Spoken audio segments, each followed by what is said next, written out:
ये एक ऐसे पति पत्नी की कहानी है जिसमें दोनों डॉक्टर होते हैं, दोनों बीमार लोगों की जान बचाते हैं। पत्नी सुंदर है, पति भी सुंदर है, जोड़ा अच्छा है, लेकिन आखिर पति को क्या पड़ गया कि उसे अपनी पत्नी को रास्ते से हटाना है। आखिर उसके मन में क्या चल रहा था, उसके दिमाग में क्या चल रहा था, और उसने कौन सी साजिश की कि अपनी पत्नी को एनेस्थेसिया का इंजेक्शन देकर रास्ते से हटाना पड़ गया। आइए बताते हैं आपको पूरी कहानी, बने रहिए मेरे साथ। क्या बात है।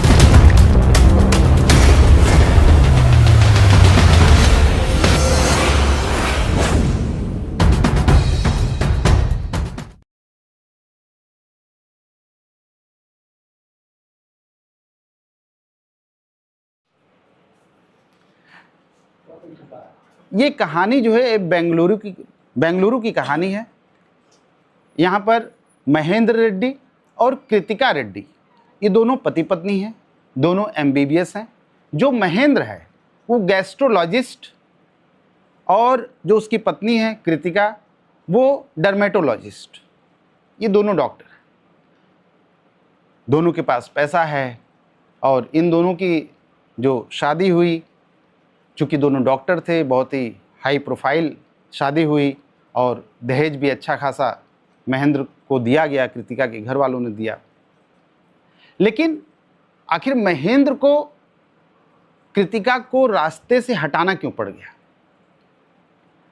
अब ये जो शादी हो गई, शादी के पहले प्री वेडिंग शूट हुआ, उसमें भी दोनों बहुत ही खुश थे, लेकिन किसी को ये पता नहीं था कि वो जो तस्वीरें सबके सामने आ रही हैं, जो जिस वीडियो को लोग देख रहे हैं, उसके पीछे एक साजिश है। अब उसमें वो हंसती हुई जो तस्वीरें लोग देखते हैं, इस तरह की और भी घटनाएं हुई हैं कि जिसमें प्री वेडिंग शूट हुआ और फिर एक साजिश भी रची जा रही है, और उसके साथ साथ ये कहानी भी उसी तरह की है। अब जब दोनों की शादी होती है, ये 2024 की बात है, 24 मई 2024 को दोनों की शादी हो जाती है, और बहुत अच्छे से शादी होती है, लेन देन अच्छा होता है, बड़े बड़े लोग उस शादी में शामिल होते हैं, हाई प्रोफाइल शादी थी, दोनों परिवार खुश थे क्योंकि दोनों डॉक्टर थे। अब शादी हो जाती है। शादी होने के बाद, उन दोनों की शादी के बाद बात करते हैं अप्रैल की, अप्रैल 2025 की। सब कुछ ठीक ठाक चल रहा था, लेकिन शादी के बाद महेंद्र रेड्डी को ये पता चला कि उसकी जो पत्नी कृतिका है उसको कुछ कई बीमारियां हैं, उसके कुछ हेल्थ इश्यूज़ हैं, जैसे गैस बनना, और उसको बीपी का कुछ इस तरह का प्रॉब्लम था। अब यहाँ पर महेंद्र रेड्डी को ये खराब लगता है कि उसके ससुराल वालों ने इसकी जो बीमारियां उसको छुपाया क्यों, और इससे वो बहुत खफा रहता था। अब अप्रैल 21, 2025 को अचानक जो कृतिका रेड्डी है उसके पेट में दर्द होता है, क्योंकि जो उसको बीमारी थी उसका पति उसी बीमारी का इलाज करने वाला गैस्ट्रोलॉजिस्ट था, सर्जन था। तो जब दर्द होता है कृतिका के पेट में, तो अपने पति से कहती है कि मेरे पेट में बहुत दर्द हो रहा है, कुछ ऐसे मेडिसिन दे दो ताकि मुझे आराम हो जाए। तो 21 अप्रैल 2025 को वो एक इंजेक्शन उसको देता है, और इंजेक्शन देने के बाद कृतिका को थोड़ा आराम होता है, कृतिका सो जाती है।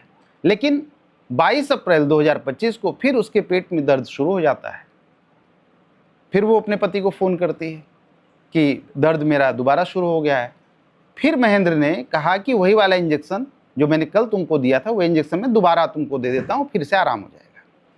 21 और 22 तारीख को उसको इंजेक्शन दिया गया। अब बात करते हैं 23 तारीख को। 23 तारीख को उसकी हालत धीरे धीरे ख़राब होने लग गई, और रात होते होते वो बेहोश हो जाती है। जब बेहोश हो जाती है तो महेंद्र अपने ससुराल वालों को फ़ोन करता है कि कृतिका की तबीयत ठीक नहीं है और आप लोग चले आइए तुरंत। ससुराल वाले भागे भागे कृतिका के पास आते हैं, देखते हैं, आनन फानन में उसे हॉस्पिटल लेकर जाया जाता है। जब हॉस्पिटल में डॉक्टर उसको देखते हैं तो कहते हैं कि शी इज़ नो मोर, अब वो मर चुकी है। लेकिन एक पत्नी का जो विश्वास था पति के ऊपर, उस पति वो जो पति था उस विश्वास को तोड़ रहा था, उस पत्नी को ये पता नहीं था। अब चूंकि दोनों डॉक्टर थे, तो जो कृतिका का जो परिवार था वो बिल्कुल भी ये समझ नहीं पा रहा था। वो तो सोच रहा था कि इसकी जो मौत हुई है, चूंकि इसको तमाम तरह की बीमारियां थी और वो जो बीमारियां हैं वही कारण बनती हैं उसकी मौत का। तो अब यहाँ पर बात ये हो जाती है कि जब उसकी डेड बॉडी को हॉस्पिटल से घर पर लाया जाता है, अब उसके अंतिम संस्कार की तैयारी होती है और जैसे उसकी डेड बॉडी को उठाकर अंतिम संस्कार के लिए ले जाने की तैयारी होती है, वैसे ही उसकी बहन आ जाती है, कृतिका की बड़ी बहन, जो कि रेडियोलॉजिस्ट थी, वो भी मेडिकल से संबंधित थी।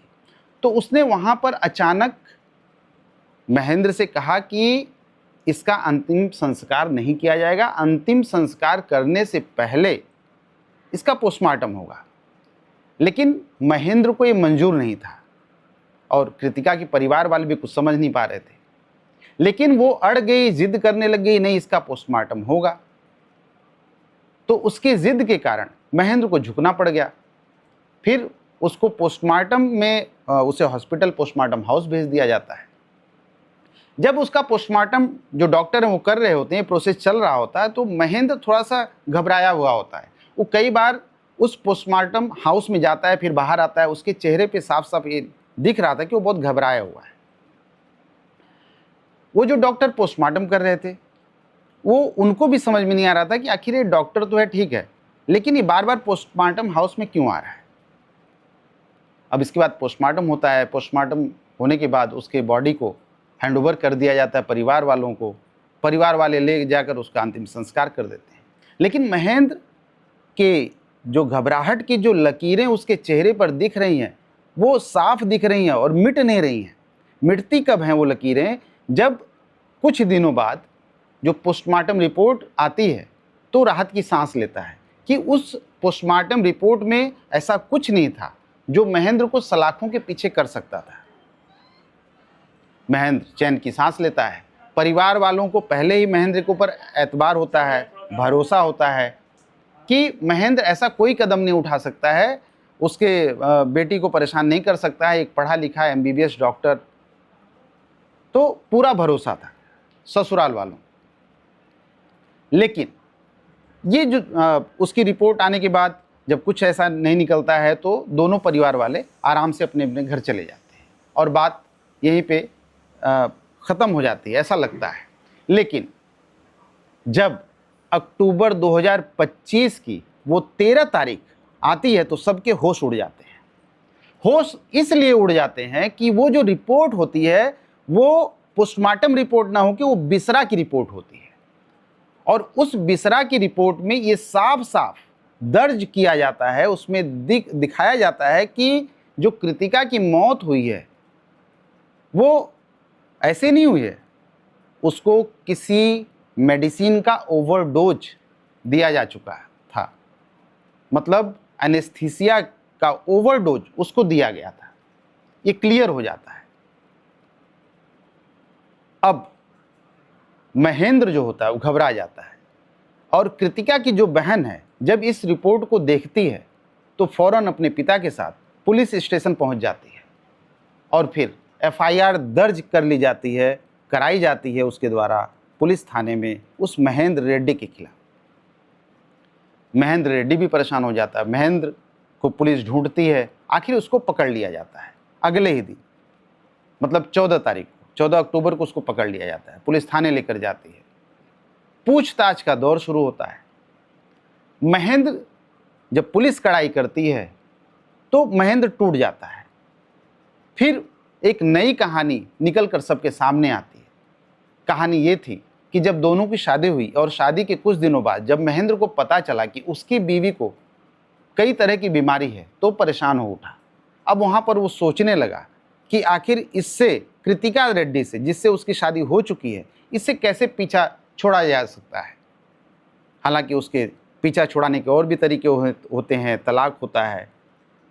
लेकिन ये चूंकि मेडिकल लाइन से था तो इसको पहले ये समझना था, इसको एक ऐसी साजिश रचनी थी कि ये जो मर्डर ये परफेक्ट मर्डर हो, मर भी जाए मतलब ये मर्डर भी कर दे अपनी पत्नी का और पकड़ा भी न जाए। ये परफेक्ट मर्डर के बारे में सोचने लगा और इसने हथियार बनाया उन दवाइयों को जिसको अच्छी तरह से जानता था कि उन दवाइयों का अगर ये इस्तेमाल करेगा उससे अपनी पत्नी को मारने में तो वो जो दवाइयाँ हैं वो कभी भी पकड़ी नहीं जाएंगी और उसकी जब मेडिकल रिपोर्ट और जब ये बिसरा रिपोर्ट और जो पोस्टमार्टम रिपोर्ट, ये सारी चीज़ें जब रिपोर्ट आएंगी तो उसमें इनको पकड़ा नहीं जा सकता है। उसको इस चीज़ का भरोसा था और पता था। और जब अप्रैल में उसके कृतिका के पेट में दर्द शुरू हुआ तो इसको एक मौका मिल गया कि उसको पहले एनेस्थेसिया का डोज दिया, बहुत हल्का डोज दिया और वो सो गई। उसके बाद दोबारा उस डोज को बढ़ा दिया। लेकिन जब बिसरा रिपोर्ट में सबके सामने आ गया कि उसकी पत्नी को, कृतिका को उसने मारा है, उसकी हत्या की है और एनेस्थेसिया का ओवरडोज देकर, अब पुलिस को ये भी थोड़ा सा परेशानी हुई। पुलिस भी समझ रही थी कि जब उसकी पत्नी का कहीं भी कोई ऑपरेशन नहीं हुआ है, कोई भी इसकी मेडिकल ऐसी कोई सर्जरी नहीं हुई, तो आखिर एनेस्थेसिया का इंजेक्शन दिया क्यों गया। और उस डॉक्टर ने जब पुलिस की गिरफ्त में गया, जब पुलिस कड़ाई करती है तो उसने पूरे ये राज को सबके सामने खोल दिया। एक अलग तरह का मर्डर था, परफेक्ट मर्डर करने की कोशिश की गई, लेकिन